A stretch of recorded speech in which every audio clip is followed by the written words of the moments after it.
Y bueno, pues ahorita a mí me corresponde compartir con ustedes parte de lo que fue mi vida en el negocio.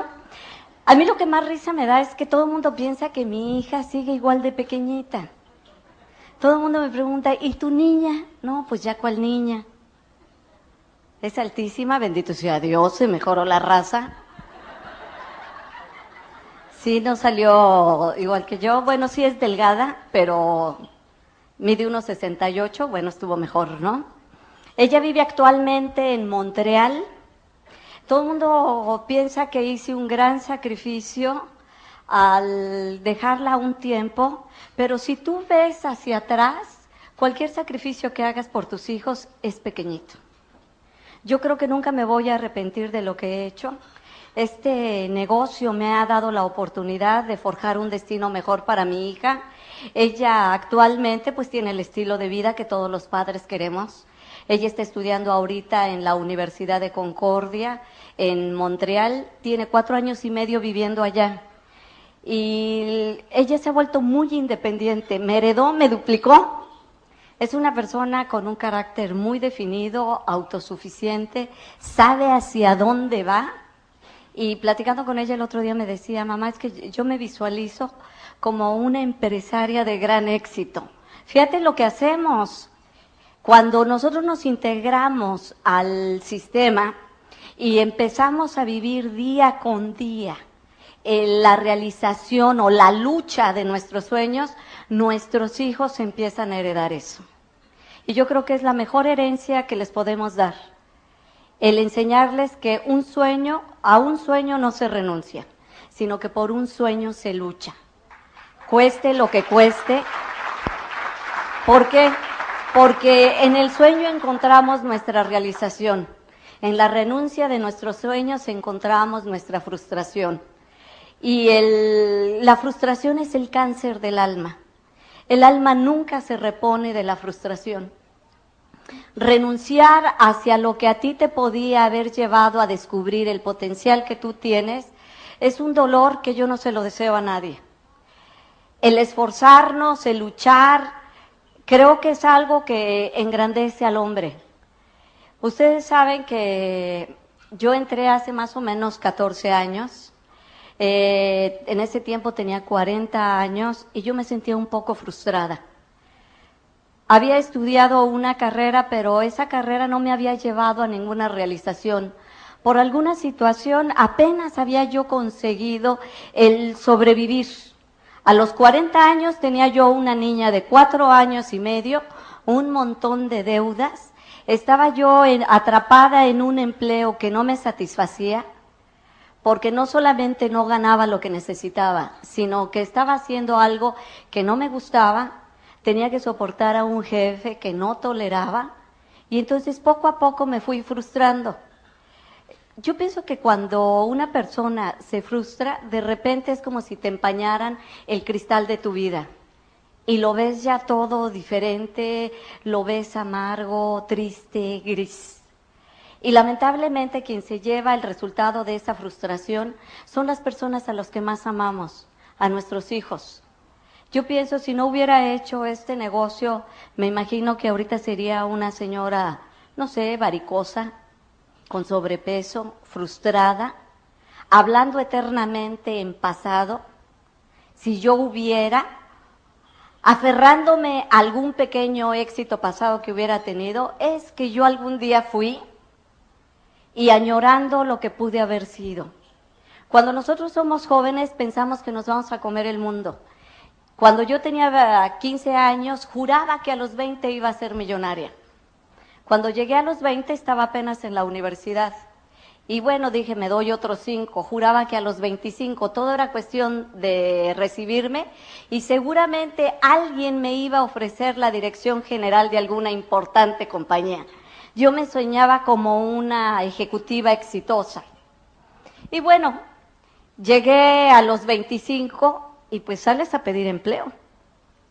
A los 29, afortunadamente, sí, yo ya era una ejecutiva de cierto éxito, pero a los 40 me había frustrado. Tenía demasiada edad para cambiar de empleo. tenía demasiado miedo para renunciar a lo poco que yo tenía. No era algo que me satisficiera, pero yo sabía que era muy difícil que alguna otra compañía me diera algo mejor. Y entonces toleraba lo que había en mi vida. Estaba yo tan frustrada que ni siquiera me daba cuenta de cómo era mi vida. O sea, llega un momento en que te embotas, ¿sí? Y empiezas a moverte mecánicamente. Simplemente te levantas, te mueves, vas a tu trabajo, pero como robot. Y realmente no sientes vida dentro de ti. Es un día tras otro día, tras otro día, y todo es igual. La misma problemática, las mismas preocupaciones. Yo me sentía dentro de un enorme agujero negro y yo no le veía la salida. Mi hija, vivíamos entonces con mi mamá porque me había divorciado yo, me divorcié cuando ella tenía 1 año y medio y me fui a vivir a la casa de mi mamá por la única razón de que no tenía para pagar una renta. Entonces vivía a 45 minutos de la Ciudad de México. Realmente sin tráfico serían 30 minutos, con tráfico es más de 1 hora y media. ¿Sí? Mi mamá vivía en un suburbio de clase media-baja, en Ojo de Agua, y allá me fui a vivir yo con ella. Tenía un cochecito de medio uso, no muy bueno, al que yo cuidaba, igual que muchos cuidan su auto, y lo cuidaba más que mi propio cuerpo. ¿Por qué? Porque era mi único capital, y era lo único con lo que tenía yo para moverme. Entonces, todos los días, para que el coche no se calentara por el exceso de tráfico, me levantaba a las 5 de la mañana para salir a las 5:30 máximo de mi casa y que no me agarrara el tráfico. Y todos los días regresaba yo a las 11 de la noche, porque a esa hora tampoco había tráfico de regreso. El problema de tener un cochecito que no es muy bueno es que ustedes saben que si se calienta, pues se puede detener, ¿no? No, hombre, líbrame Dios. Se para y me pongo a llorar sobre un chayote, porque no sé absolutamente nada de mecánica. Aunque en la facultad tomé una materia que se llama máquinas de combustión interna, y que se supone que uno sabe cómo se manejan los motores, de qué se componen y cómo se arreglan, yo no sé cómo la pasé. Me lo he de haber aprendido de memoria, lo recité y saliendo del examen se me olvidó. Sí, porque yo hasta la fecha compro un coche por el color. O sea, por la máquina ni la entiendo, pues si prende está bien, ¿no? Y si te combina, pues tú dices, me lo llevo. Así es como las mujeres compramos un automóvil. Entonces yo tenía ese cochecito y lo cuidaba muchísimo. Pero el cuidar a mi coche me llevó a olvidar a mi hija. Cuando yo me iba, la niña estaba dormida.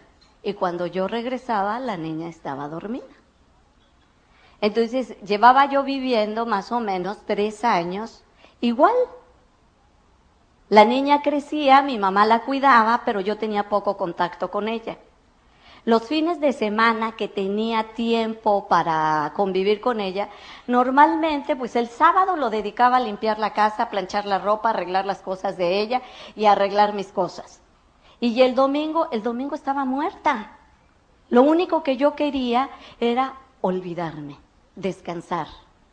Yo no sé a cuántos les pase eso, pero yo recuerdo que la niña se me acercaba y quería jugar, y por supuesto que la mandaba o a ver la televisión o a jugar con alguno de sus primos. Me acuerdo que una vez ella me vio sin hacer nada, y entonces se acercó y me pidió que jugara con ella. Y entonces le dije, no, nena, estoy ocupada. Y con la ingenuidad y el candor de un niño me dijo, pero si no estás haciendo nada, mami. Le dije, ¿cómo no? Estoy pensando. Y realmente estaba pensando, ¿en qué piensa uno? Uno se ensimisma. Fíjate lo que es la palabra, ensimismar. Te metes en ti mismo. Y cuando uno se ensimisma, normalmente entras en ti mismo para practicar algo que nos encanta, la autocompasión. Entonces yo estaba ensimismada pensando en cómo la vida se había portado tan mal conmigo. Yo tenía que trabajar, tenía una hija que cuidar, no tenía un empleo que me satisficiera, no tenía un carro que me sirviera y no tenía ni siquiera una casa mía. Entonces me metía en mí a relamerme las heridas y autocompadecerme. Las personas lo hacemos pues porque no nos han enseñado otra cosa, porque hemos visto que los demás lo hacen. Cuando yo me reunía con alguna de mis amigas, pues hacíamos todas lo mismo. Cada una voltea sobre la mesa su mochila, ¿no es cierto? Y cada una saca su propia porquería. Al final de la reunión de las amigas, no nos damos cuenta de que está revuelta toda la porquería en la mesa y cada quien toma los trozos de la otra, vuelve a llenar su mochila y nos vamos, porque todos compartimos todos nuestros negativos.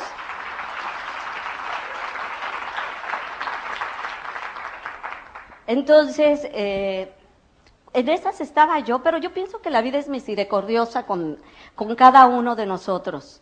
La vida a veces te golpea para ver si despiertas, para ver si nos damos cuenta.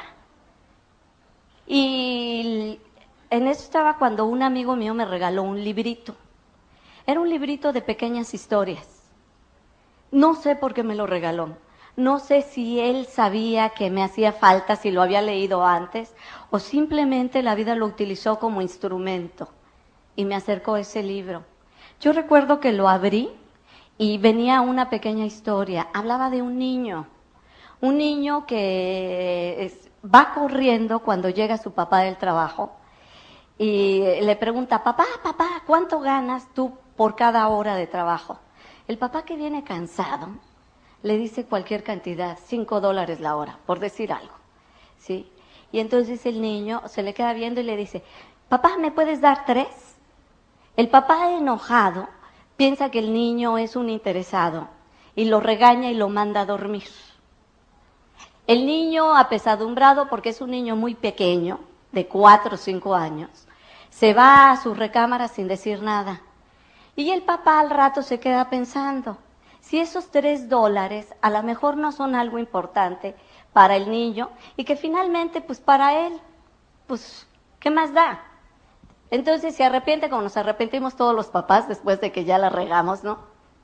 Se arrepiente, va a buscar al niño, lo encuentra dormidito, lo despierta, saca los $3 y le dice, ofreciéndole los $3, le pregunta, ¿para qué quieres este dinero? El niño, sin contestar, levanta la almohada, saca otros $2 y le dice, papá, te compro 1 hora de tu tiempo.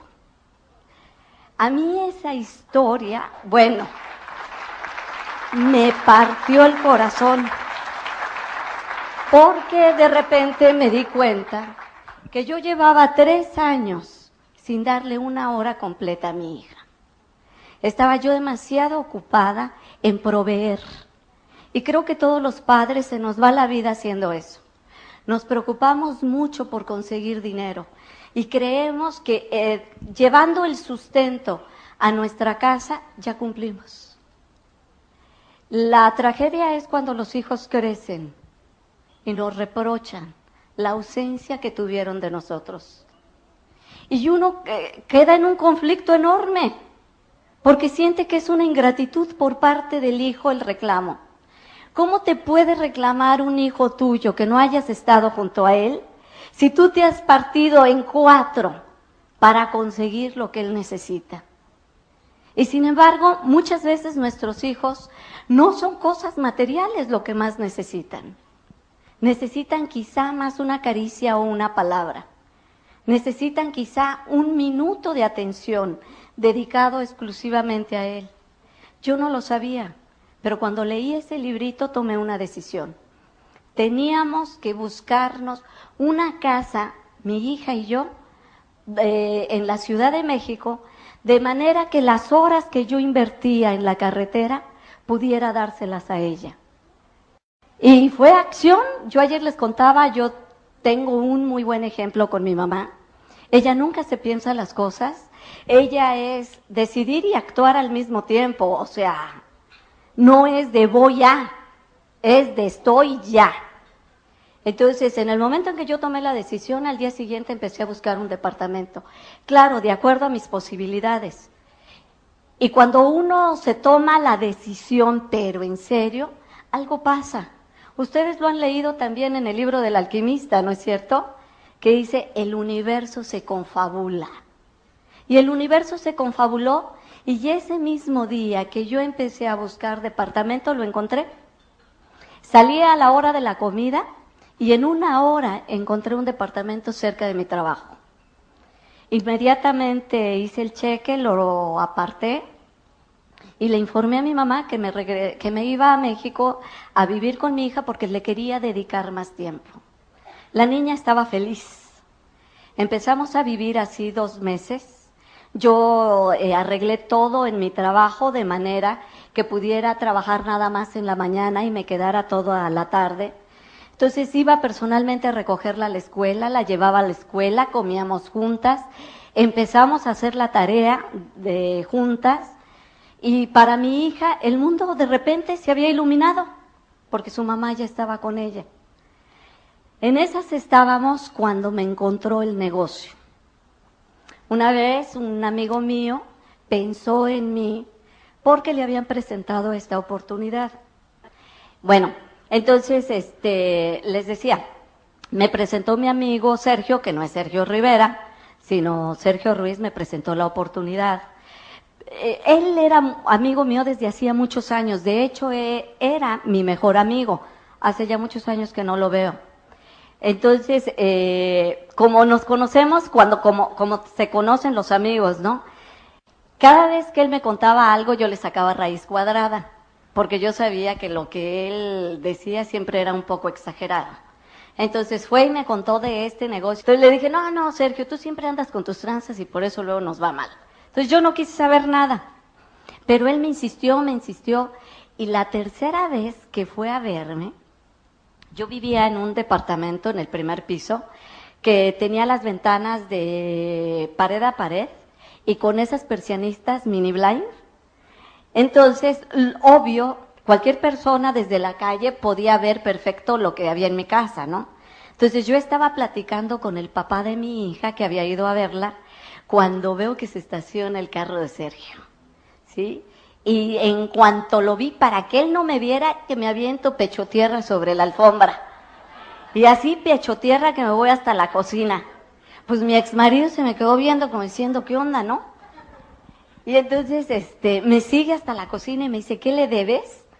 Y le digo, no, es que me está invitando a un negocio y ya, estoy hasta aquí, ¿no? Entonces le digo a la muchacha, ahorita que toque le dices que no estoy, ¿sí? Y entonces me dice mi exmarido, ¿a qué negocio te está invitando? Le digo, yo no sé, yo no le entendí, yo no sé. Y me dice, ese mismo, ¿sí? Entonces me dice, fíjate que yo no sé exactamente de qué se trata. Mi mujer, porque mi exmarido ya se había vuelto a casar, la invitaron a una reunión y me llevó, pero yo me salí a fumar unos cigarros, así que ni supe. Pero los productos que usan son excelentes. Le dije, ¿qué hay productos? Y me dijo, sí, ¿qué no te dijo él? No, nomás me dijo que había que meter un montón de gente, yo pensé que era una pirámide. Y me dijo, no, los productos son excelentes. Entonces yo ya motivada, porque había productos, que alcanzo a la muchacha y le digo, bájate por él y dile que siempre sí estoy. ¿Sí? Entonces ya bajó, Sergio ya subió. Y entonces, pero él ya llevaba otra estrategia. Ya había hablado con el directo de su red. Y entonces me dijo, mira, yo no te vengo a decir ya que entres al negocio. Lo único que quiero es que me acompañes para que me digas si esto funciona o no funciona. Porque como tú sabes de mercadotecnia, yo quiero saber si le invierto tiempo o no le invierto. Entonces le digo, pues pídete la información, tráemela, yo la estudio y te cuento. Y me dijo, no, es que sí tienen allí unos como libritos, pero cada vez que yo me acerco los esconden. Le digo, no, hombre, Sergio, eso es un fraude, entonces, pues, ¿cómo que no te quieren dar información? Sí, yo no sé qué pasa, cada vez que yo me acerco, pum, guardan lo que tienen. Y entonces me dio mucho coraje, ¿no? Entonces le dije, ok, ven por mí. Pero fíjate, ¿cómo iba yo? Yo tenía la costumbre de dormirme con pants. Esas eran mis pijamas. ¿Por qué? Porque cuando te levantan nunca saben si te acabas de levantar o vienes de correr, ¿no? Y entonces, me puse yo mi pijama, tenía un pants y me puse un suéter largote para que se medio ocultara, ¿sí? Y así me fui con esas fachas al Open. Yo no sé ni cómo nos dejaron entrar, ¿sí? Me fui con esas fachas y entonces ya alguien presentó el plan, pero yo le había dicho a Sergio, 1 hora, porque él me dijo, le dije, ¿cuánto tarda? Y me dijo, 1 hora. Ok, llegamos a las 8, a las 9 yo me salgo. Y que se extiende el que está presentando el plan. A las 9 yo vi, hora de irse, vámonos. Entonces, Sergio me dejó ir. Yo dije, me tengo que regresar en camión, ¿no? Pero la directo de él me alcanzó y me llevó el portafolio con toda la información que venía en el kit. Y entonces me dijo, disculpa, pero es que Sergio me dijo que tú eres una persona muy ocupada, que no te podías quedar, entonces te reuní esta información para que la analices. No, hombre, yo me fui, pero súper feliz. Me habían levantado mi sentido de la importancia personal hasta el cielo. Al Sergio no le habían querido dar nunca nada. Y a mí me daban todo el portafolio del kit. ¿Sí? Entonces, ¿cómo me fui? Nunca me enteré que había sistema. Pero yo llegué y empecé a revisar. A mí me interesó lo que escuché, pero no lo comprendí todo totalmente. A mí lo que me intrigaba era de dónde salía el dinero. Yo nada más quería tener claro de dónde salía el dinero. ¿Por qué quería tener claro eso? Porque yo no quería meterme en un negocio fraudulento que se pareciera a las pirámides. Entonces yo revisé todos los libritos, pero pues ni le entendí. Y entonces, me acuerdo, una parte de mí, mi corazón me decía que eso era bueno, pero mi mente me decía, ¿y si te vuelves a embrollar en otro rollo? Entonces yo me acuerdo que yo le pedí a Dios, yo no sé ustedes, yo soy sumamente creyente. Cuando yo no puedo solucionar algo, le pido a Dios que me eche la mano. Y entonces, y que me ilumine las neuronas que sirven, pues para entender, ¿no? Y entonces, me acuerdo que yo me dormí pidiéndole a Dios 3 señales. Le dije, Dios mío, si esto es para mí, dame 3 señales para que yo empiece a hacerlo. Porque yo llevaba meses de pedirle a Él, ponme algo.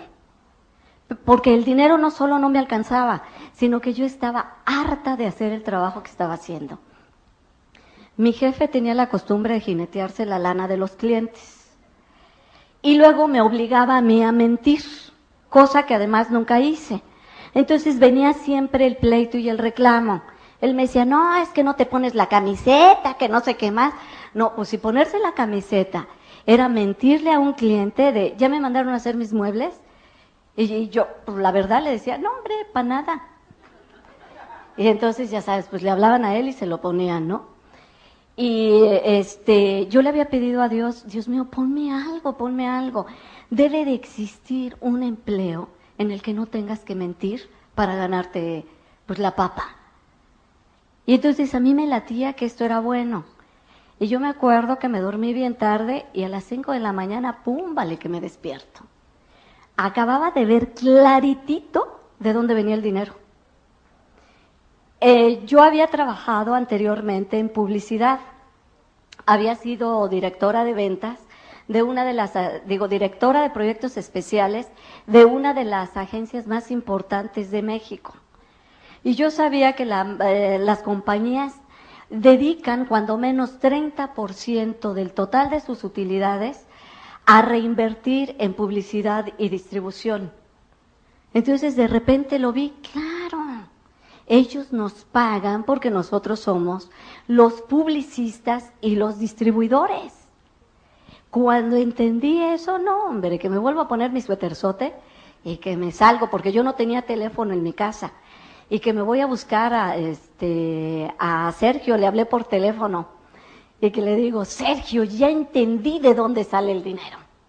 Y Arre me dice, ¿todavía estás revisando todo? No, pero ya lo entendí. Y entonces él me dice, ok, ¿qué te parece si lo hablamos a las 10 de la mañana? Pues es que yo estaba tan nerviosa que a mí ni me importó salir a esa hora a buscar un teléfono y despertar pues al que me había invitado, ¿no? Entonces, yo tenía que hacer un viaje a Estados Unidos. Tenía que ir a Oregon precisamente por cuestiones de trabajo. Entonces, me acuerdo que vi a una persona que es amiga mía, es americano, pero él habla español muy bien.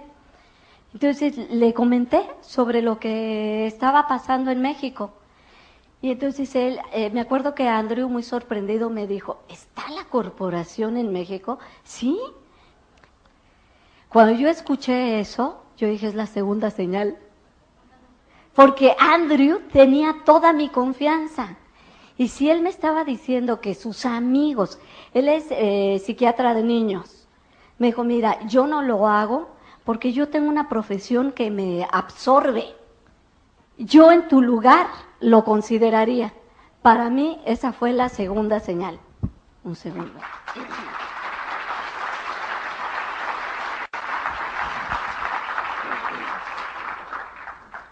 Y bueno, pues ya con esa perspectiva, pues que le hablo a Sergio, regresé, y que le hablo rapidísimo. Recuerdo que regresé un domingo y entonces el Open era el lunes. Y le dije, Sergio, me quiero inscribir. Y me dijo Sergio, ok, pues nos vemos mañana en el Open. Y le dije, ¿a qué horas es? Me dijo, pues a las 8 de la noche. Bueno, te advierto que si tú no estás a tiempo, porque Sergio nunca fue puntual ni para nacer, ¿sí? Entonces le dije, te advierto que si tú no estás a tiempo, yo me inscribo con el primero que encuentre. No, hombre, la primera vez que veo que el Sergio llega antes que yo. Yo iba llegando y Sergio allí en la puerta viendo a ver de qué lado llegaba yo con su cajita aquí abajo, ¿no? Entonces ya me inscribí, pero pues yo no sabía nada del sistema. Yo no supe, entonces lo aventé y le dije, bueno, esto no es importante. Lo verdaderamente importante es por qué lo vamos a hacer. Y yo estaba tan entusiasmada que de lo único que les hablé a esas 13 personas fue de mi sueño. Y los contagié porque a través de mi sueño ellos vieron el suyo. Y en ese momento, de las 13, todos quisieron inscribirse. Entonces yo les dije, ok, pues me van dejando dicho porque si no se me olvida. Tienen que pagarme el kit ahorita para que yo se los entregue mañana. Y entonces, pues unos traían, otros no traían, que para mañana, que no sé qué más. Y al día siguiente yo hice repartidera de kits. Y entonces le hablé a Sergio y le empecé a informar. Afortunadamente, él, que sí tenía contacto con su directo, le empezó a contar pues que yo ya andaba desatada. Y que andaba dando planes y inscribiendo. Y entonces el directo pues dijo, pues qué bueno, pero vamos a enseñarle, ¿no? Entonces que me habla mi trabajo. Y me acuerdo que me dijo, señora fulana de tal, sí, ay, bueno, pues mucho gusto. Mire, yo soy Tony Romero, soy el directo de su línea. No me conoce, pero me pongo a sus órdenes, que no sé qué tanto, sé que usted tiene una reunión hoy. Me gustaría apoyarla. Y yo dije, ¿y este quién es? ¿Y de cuánto acá tanta amabilidad, no? Entonces yo le desconfié porque yo pensé que me quería robar a las personas. Y entonces que le doy la dirección y la hora mal. ¿Sí? Y me lo libré. Entonces yo fui, hice mis reuniones, estaba entregando los kits y que lo veo aparecer. Entonces él se fue, se puso enfrente del pizarrón y dijo, buenas noches, yo soy fulano de tal, soy el directo de la señora y estoy aquí por una amable invitación de ella. Y entonces dijo, y me invitó para aclararles, para comentarles unas cuantas cositas. Y que se arranca hablando del sistema. Y entonces, como yo no tenía idea de eso, le digo, espérate. Nosotros entramos a un negocio de venta de productos. Si tú quieres vender tus cassettes, hazlo en otro lado. ¿Sí? Porque yo pensé que era negocito de él. Y entonces él se me quedaba viendo como diciendo, Dios proteja la ignorancia, ¿no?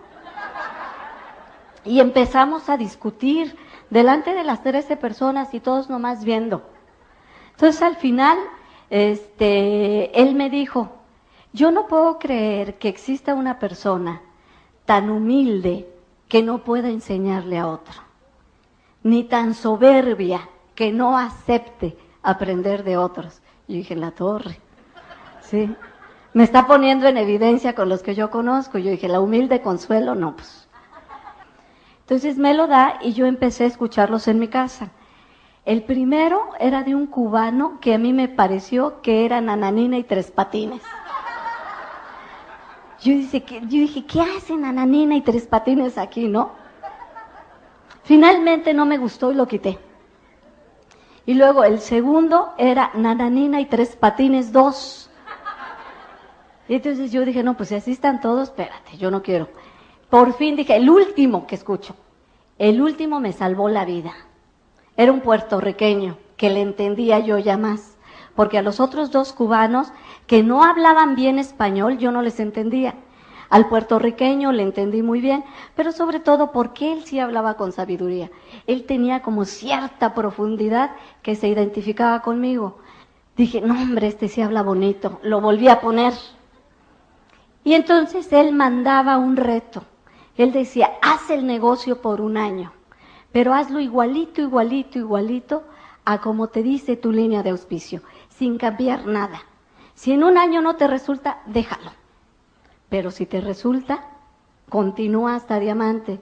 Entonces yo tomé el reto de Iván Morales.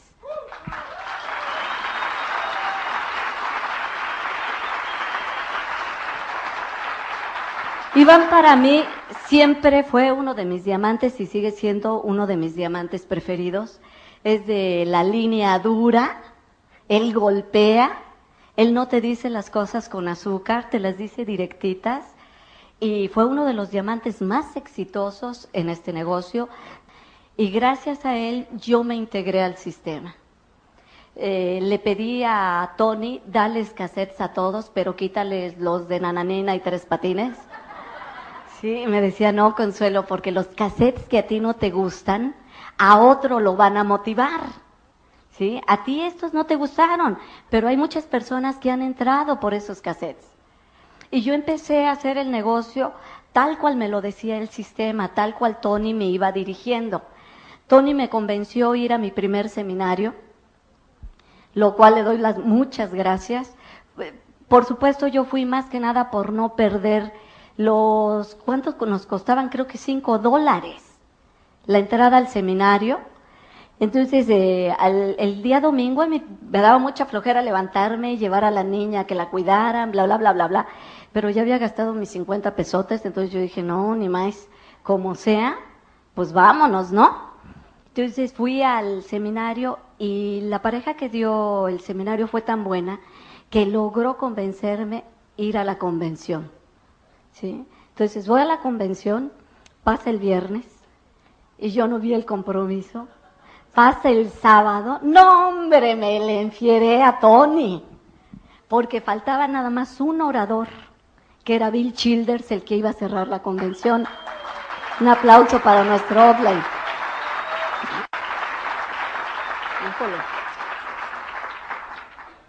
Y entonces le dije a Tony, oye, tú me dijiste que yo iba a agarrar el compromiso aquí y ya estamos en las últimas y yo no veo el compromiso.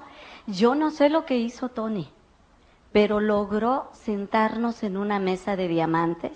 A la única persona que me había invitado a la convención, digo, que se había ido de mi grupo a la convención. Y eso fue porque yo no la invité, sino se pegó. Ella escuchó cuando Tony me estaba promoviendo la convención a mí. Y entonces ella me dijo, oye, Lindita, ¿yo puedo ir? Y yo le dije, pues si quieres. Esa fue mi promoción. Y entonces se fue. Ella fue mi primera esmeralda. Por eso es que nunca hay que perder la oportunidad de llevar a las personas a las convenciones, porque ahí es donde se hornean. Todos somos una promesa, pero en una convención la promesa puede cambiar a una certeza. En una convención muchas personas vamos a encontrar la razón, o el valor, o la fuerza, o la energía, o la inspiración, como tú le quieras llamar, para hacer este negocio, para hacerlo hasta sus últimas consecuencias. Entonces regresamos nos sentaron en la mesa de diamantes y yo no sé qué pasó. Estábamos escuchando la traducción por Walkman, ¿sí? Y el mío se descompuso. Entonces me aventé a Childers a capela. O sea, por un lado yo no sé hablar inglés y mi Walkman no servía.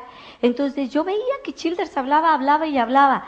Childers no es una persona que se dirija a todos, sino más bien escoge como que los que tiene enfrente. Y tiene una energía muy especial. Entonces, mientras él hablaba, yo me sentía entusiasmada. Y de repente él hace algo que, claro, para mí fue el mejor argumento. No, hombre, eso fue el paroxismo de la inspiración para mí. De repente me levanto, me trepo en una mesa y empiezo a gritar como loca. Algún día, y en español, yo voy a ser diamante y voy a estar en ese escenario. Entonces Childers se voltea y pregunta, ¿qué dice? Pues sí, dijo, le dio la locura y en español. Sí. Y entonces le traducen y Childers pide un aplauso para mí. Me sentí realizada. Sí. Entonces, yo me acuerdo de la cara de Marta, que asustada me jalaba del vestido y me decía, sí, lindita, pero bájate. Es que fíjate, yo tan propia, 2 días antes yo había llegado a la convención a observar. Yo soy ingeniero industrial, soy sumamente analítica, tengo mente de matemático. Primero pienso y luego siento, ¿sí? Entonces yo llegué y observé, y yo los veía a todos así como muy locos, como muy cursis, muy ridículos. Todo el mundo abrazándose, dándose besitos, y yo decía, ¿no? Y luego a la hora que ponían la música, todo el mundo bailando y esto y que el otro, yo embarada viéndolos. Marta, ya sabes, se había soltado el chongo y a todo lo que daba. Y entonces Marta me decía, porque Marta es una persona feliz, sencilla, que se integra, no tiene tanto rollo mental como yo. Y entonces Marta me decía, muévete, lindita. Y yo, ¿qué te pasa? ¿Sí? Y entonces me decía, no, hombre, ¿no te das cuenta que al fin y al cabo aquí nadie nos conoce? Entonces yo dije, pues sí, ¿verdad? Y ya con eso de que no importa si hago el ready, empecé por acá a baile y baile. Al día siguiente estábamos una en una bocina y otra en la otra. Nos fueron a bajar. Entonces, fíjate, en 48 horas había cambiado mi personalidad. De ser una persona totalmente inhibida,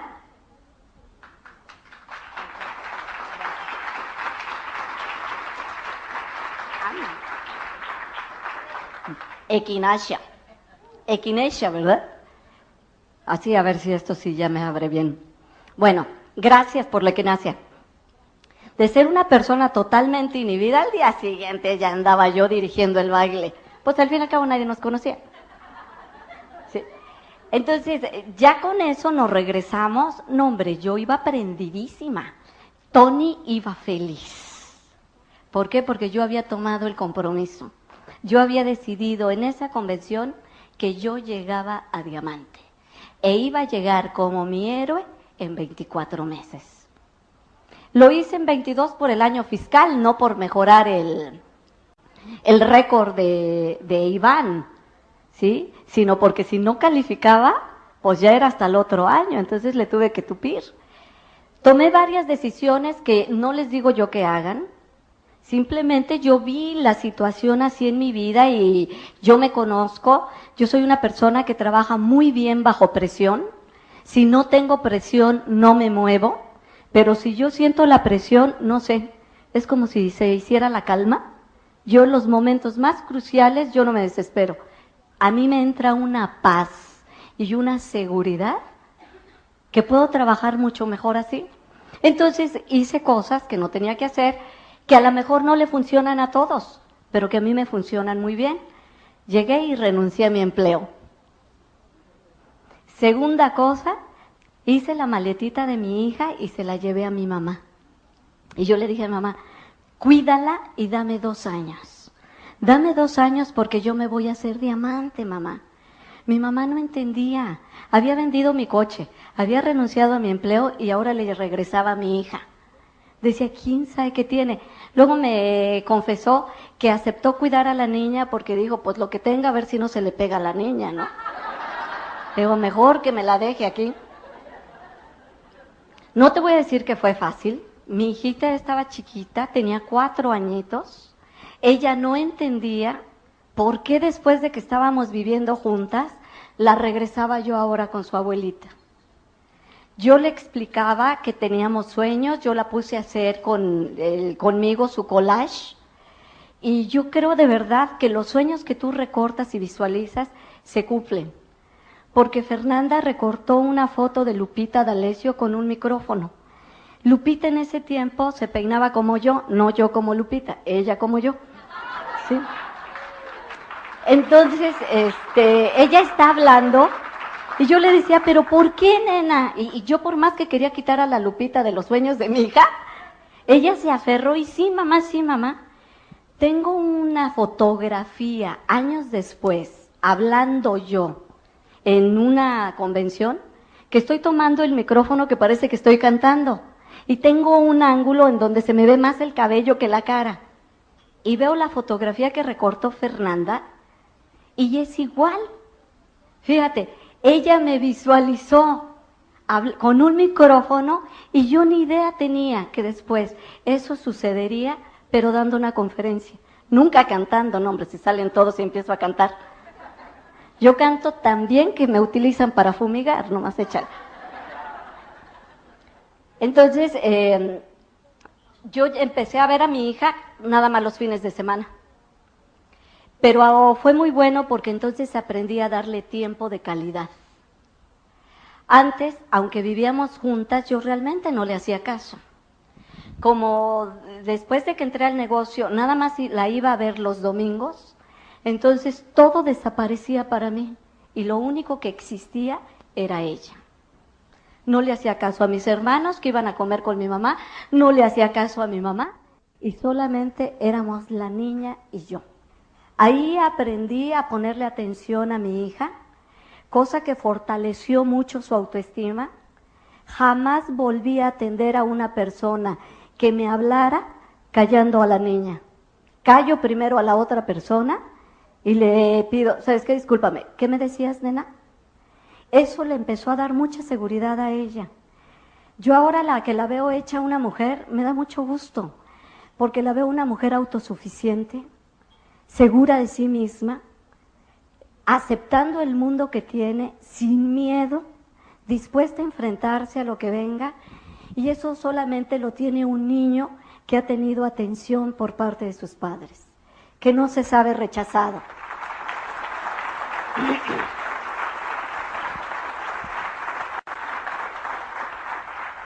Claro que no fue fácil. Mentiría yo si te dijera que fue sumamente fácil y que no nos dolió a ninguna de las dos. Una de las cosas que más me dolía, por ejemplo, era que ella me preguntara ¿cuándo vamos a volver a vivir juntas, mamá? Mi respuesta siempre fue la misma: cuando tu mamá sea diamante. Ella, yo no sé lo que entendería cada vez que le decía eso, pero lo aceptaba como respuesta. Para ella, el que yo llegara a ser diamante era el momento en que íbamos a volver a estar juntas.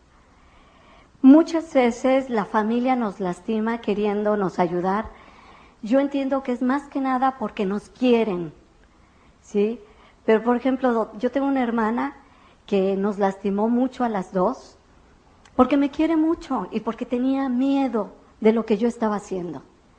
Ella no podía entender cómo había renunciado a mi carrera, cómo había renunciado a mi empleo, cómo había vendido mi coche, por qué había llevado a mi hija a la casa de mi mamá. Y entonces cada vez que podía, trataba de decirme a su forma el que yo regresara a mi vida anterior, pero esa forma me lastimaba. Entonces tenía la costumbre de decirle a la niña, es que tú pareces huerfanita. Y entonces una vez mi hija me dijo, mamá, ¿por qué mi tía me dice que parezco huerfanita? Y entonces yo le dije, porque está mal de su cabecita. Así que no le digas nada, pero es que tu tía está muy enfermita. Pues sí, ¿qué le dices? ¿Sí? Finalmente ahora mi hermana me felicita, siempre dice, qué bueno que nunca me hiciste caso. Toda mi familia me respeta, pero las cosas tienen un precio.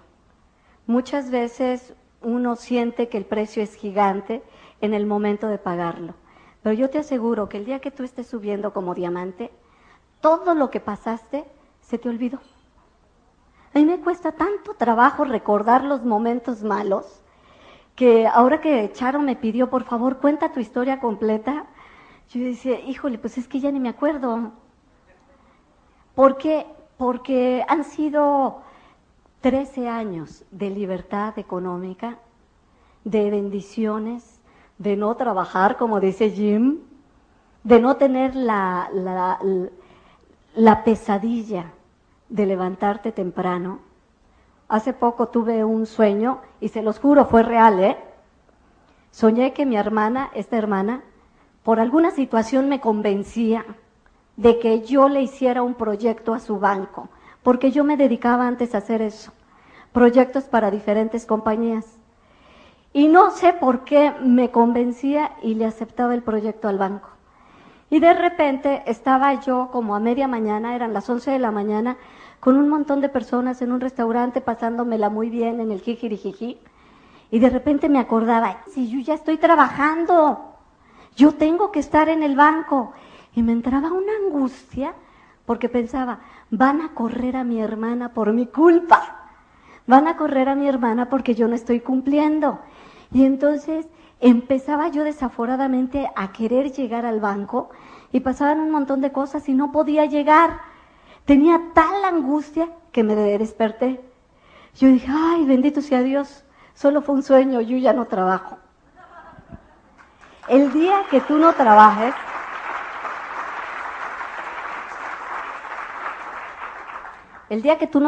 lo vas a ver. Es una bendición no estar dependiendo ya ni de un empleo ni de un sueldo. Cuando yo llegué a Diamante quise darme el mayor de los premios. Así que lo preparé todo para que ese día mi hija y yo volviéramos a vivir juntas. Conseguí una casa como nunca la habíamos tenido, una casa gigante. Se la enseñé antes de que yo la empezara a preparar para que nos mudáramos. Y preparé que el día justo, un día después de que terminara la convención, o sea, el domingo, mi hija y yo íbamos a entrar a esa casa para ya no separarnos. Entonces, mi mamá se trajo a la niña, se trajo sus cositas, pero ella se negó a entrar hasta que yo llegara. Entonces, cuando abrí la puerta de la calle, la vi sentadita en su maletita, en el patio de la casa. No había querido entrar hasta que no llegara su mamá. Y en cuanto me vio, corrió, me abrazó y me dijo, gracias mamá por ser diamante. Los quiero un montón.